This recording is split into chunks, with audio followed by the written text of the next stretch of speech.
In the aftermath of the Vester Flanagan incident, you have people like Barack Obama talking about how we need stricter gun control laws.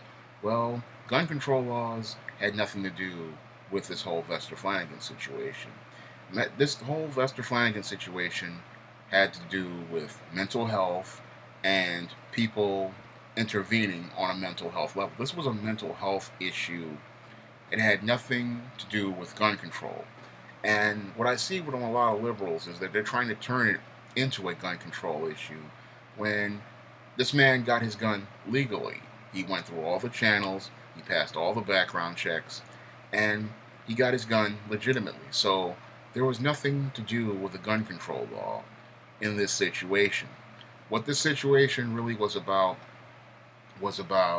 mental health and dealing with people on a mental health issue, and nobody wants to talk about that component of the situation. It also has to do with discrimination. So these are the issues that really need to be talked about. But then you have people talking about how we need stricter gun control laws. No, we don't need any more gun control laws.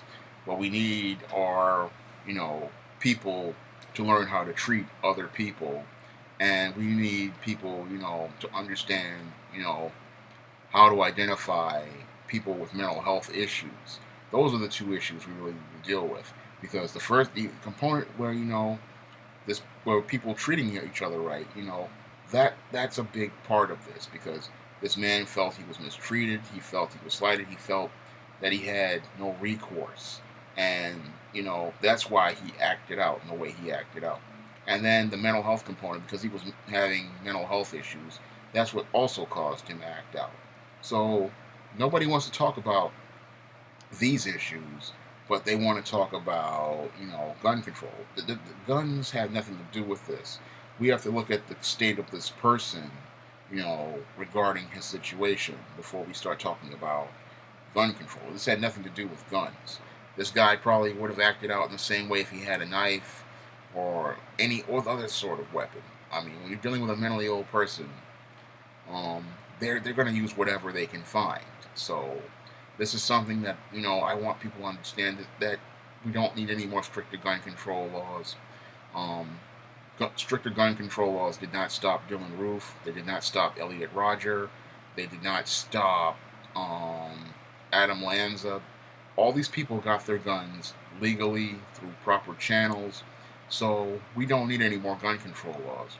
What we need is for people to really look at our mental health system, especially in this case, because it's clear to me from looking at this man's behavior that he had a mental health issue, and we really have to look at how we treat each other, because you know people out here, they think that they can bully people, harass people, threaten people, and get into it with them, and they don't think that there is an equal and opposite reaction for their actions, because you can push people's buttons, but oftentimes you may not know how they're going to react, because in the case of a guy like me, you might be able to push my buttons and make me walk away from you. But in some cases, you may run into the wrong person, and that person may not, you know, walk away from you. They may beat the living snot out of you, or in some cases, they may come back to kill you. And this is something that people, need to understand. I mean, for all the talk we talk about, anti-bullying campaigns, anti-harassment campaigns, you know, we preach this stuff, but we don't practice it in real life. And because we don't practice it, people are these situations arise because we don't understand that, we don't understand how to treat each other. We don't understand that basic, again, biblical tenet of do unto others as you would have them do unto you. Um, if you don't, if you don't want somebody to harass you or to threaten you, then don't threaten them and don't intimidate them and don't bully them. So don't do what if you don't want somebody to do something to you, don't do it to them. And the best thing to do is to show that person respect so that they can show you respect. And sometimes even if they don't show you respect, still, go out here and try to show them the most respect. But a lot of people, they want to turn this into gun control issue, but this had nothing to do with guns. This had to do with the behaviors people participated in before they picked up a gun. A lot of people on these jobs, they like to call themselves button pushing, agitating, rumor spreading, starting up stuff. And what we saw with Vester Flanagan was, you know, what could possibly happen if you push a guy's buttons and, he doesn't take it the way you expect it to happen. Because, again, for every action, there's an equal and opposite reaction. And often, and in some cases, people may not react in the way you expect, especially a person who has gone through a lot in their past, and then they're coming into a new situation. They may not react in the way you expect. You may, you know, it's like a case of somebody poking a bear. You may get away with poking the bear um, the first two or three times, but the second or third time, you may wind up getting yourself mauled.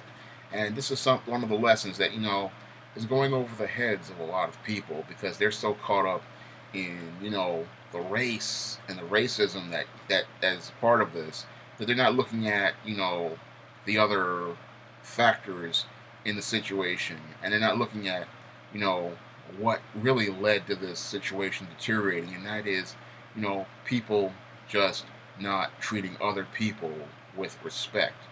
Um, this is again not about any gun control because